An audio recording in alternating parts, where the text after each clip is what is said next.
Buenos días. En primer lugar, quiero expresar mi agradecimiento a la Hermandad del Resucitado de Córdoba, a los organizadores de este congreso y especialmente a don Manuel Murillo y a nuestro querido Juan Aranda. Ramón nos ha introducido en la liturgia y la devoción de la Archidiócesis de Sevilla con respecto al resucitado. Pero las obras de arte reflejan la demanda devocional y el fervor religioso de cada sociedad. Por ello vamos a analizar a través de los siglos XVI a la actualidad el número de obras que se encargan que refleja esa necesidad o esa demanda.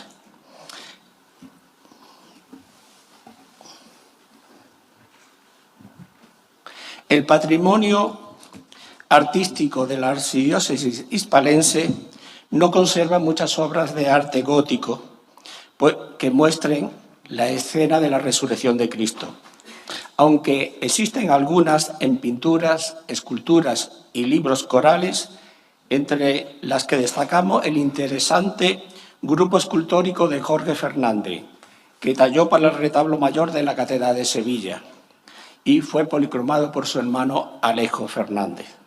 El artista pudo inspirarse en el grabado de Alberto Durero, que se incluye en la Pasión Grande de 1511.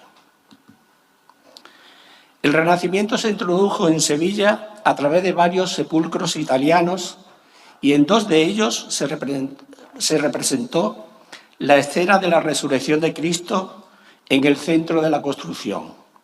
Un sepulcro es el del cardenal Hurtado de Mendoza en la capilla de la Antigua de la Catedral, realizado por el florentino Domenico Fancelli, y el del sepulcro de don Pedro Enrique, padre del marqués de Tarifa, que lo realizó Antonio María April de Cardona en Génova en 1525 para la Cartuja de Santa María de las Cuevas de Sevilla.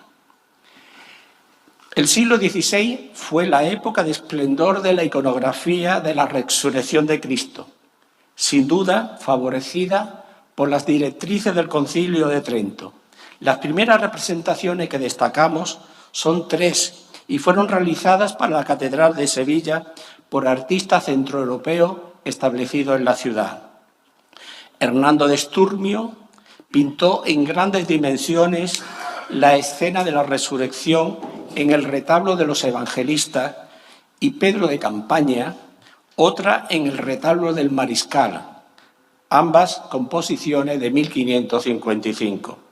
Cristo, envuelto en un manto rojo, muestra una postura semejante en ambas obras, variando solo la disposición de los soldados dormidos o caídos por la sorpresa. Por esos años, el artista Carlos de Brujas realizó la vidriera de la Resurrección en 1558, que está ubicada en el crucero del lado del Evangelio de la Catedral. Cristo asciende del sepulcro nuevamente con el manto y el paño de pureza blanco. Una iconografía, hay pocas variaciones iconográficas dentro de esta representación, solo en aspecto de la posición de Cristo sobre el sepulcro o ascendiendo o levitando sobre él. Como sabéis, el Concilio de Trento se celebró durante el Renacimiento artístico español y el aumento de los encargos de esta iconografía se produjo en la etapa final de este arte denominado manierismo.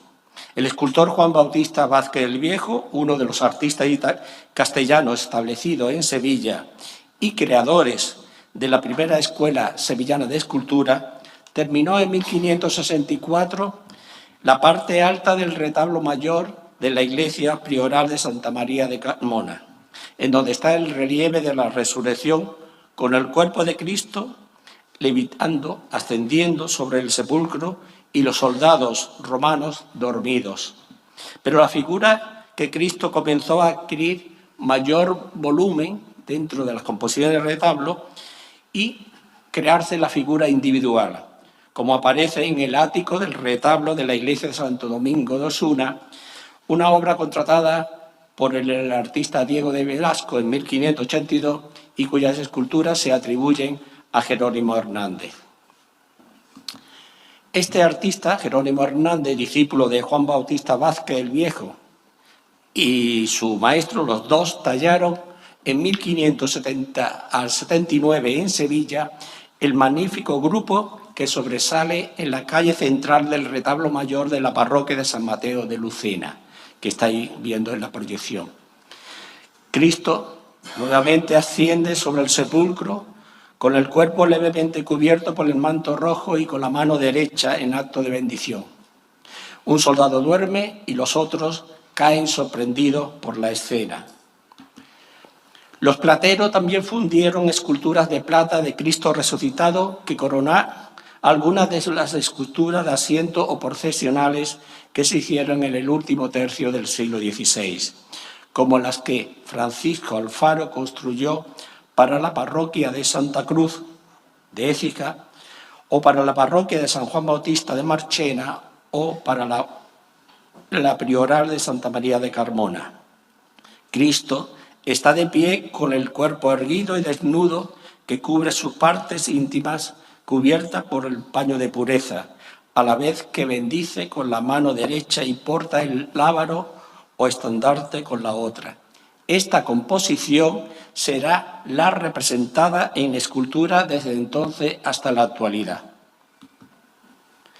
En el último cuarto del siglo XVI, nuestro compañero Ramón ya ha proyectado esta imagen, se inicia la realización de imágenes procesionales de Cristo resucitado para hermandades y cofradías. La primera documentada es la que Jerónimo Hernández talló en 1582 a 1583 para la Hermandad del Dulce Nombre de Sevilla, que actualmente pertenece a la Hermandad de la Quinta Angustia.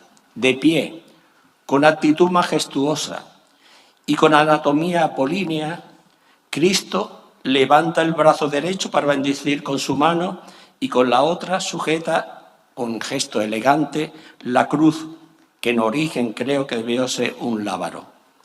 El escultor realizó una magnífica representación manierista, tal vez la más bella anatomía del arte sevillano y una joya de la escultura española.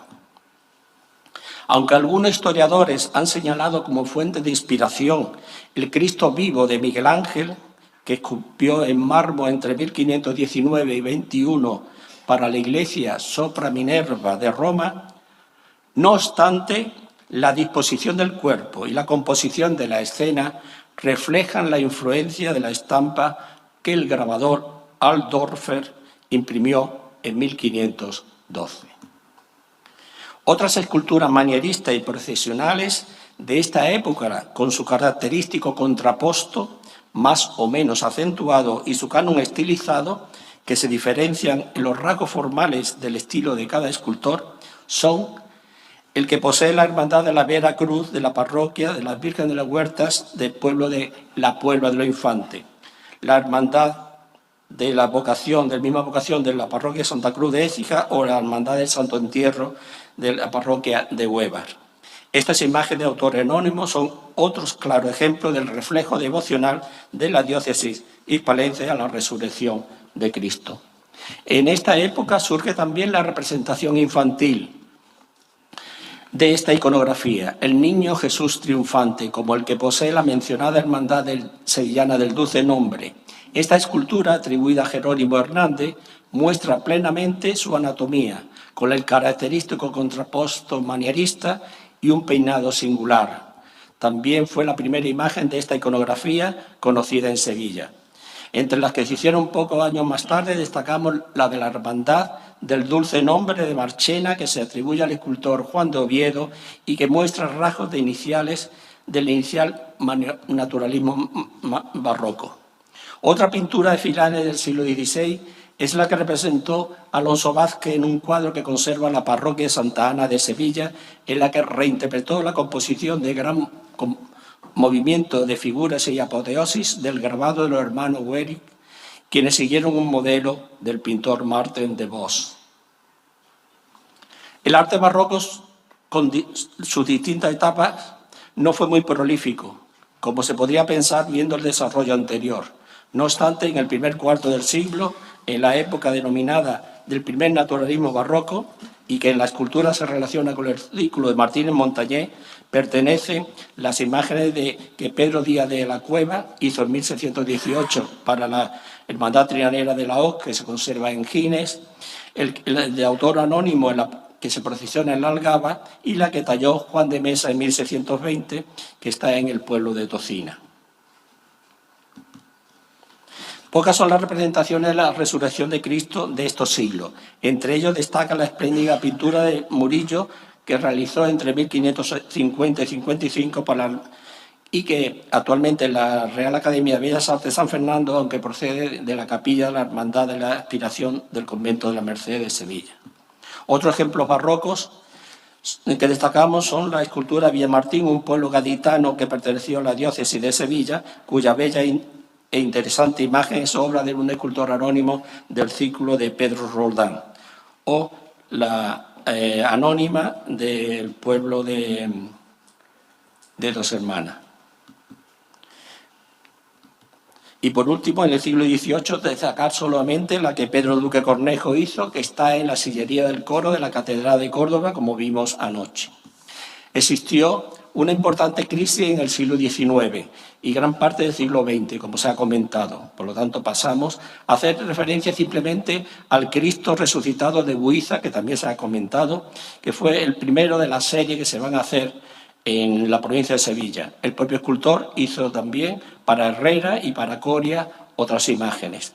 Y otros escultores posteriores, como Juan Antonio Blanco, hizo su versión en Badalatosa, o José Obando para el Cuervo, imágenes que siguen en la estética neobarroca de Buiza. Queremos destacar algunas de las últimas imágenes de esta iconografía que han salido de los talleres sevillanos. La de Manuel Martín Nieto en el año 2019 para Ciudad Real y la que talló Fernando Aguado al año siguiente para la Hermandad de Guadalcanal, en la Sierra Norte de Sevilla, con estilo más naturalista y personal. En el artículo desarrollamos, como ha hecho Ramón, pero nosotros desde el punto de vista artístico, las diferentes procesionales del Domingo de Resurrección, en las que exponemos también el encuentro o los abrazos de Coria y también una procesión romera que se produce en Castilleja de la Cuesta. Y por último, terminamos nuestro estudio haciendo referencia a dos carteles que se han hecho en 2024 con el tema iconográfico de Cristo resucitado o del dulce nombre de Jesús, como el polémico cartel de la ciudad de Sevilla y el cartel de Marchena, que informa de la conmemoración del 425 años de la aprobación de las reglas de la hermandad. Muchas gracias por vuestra atención.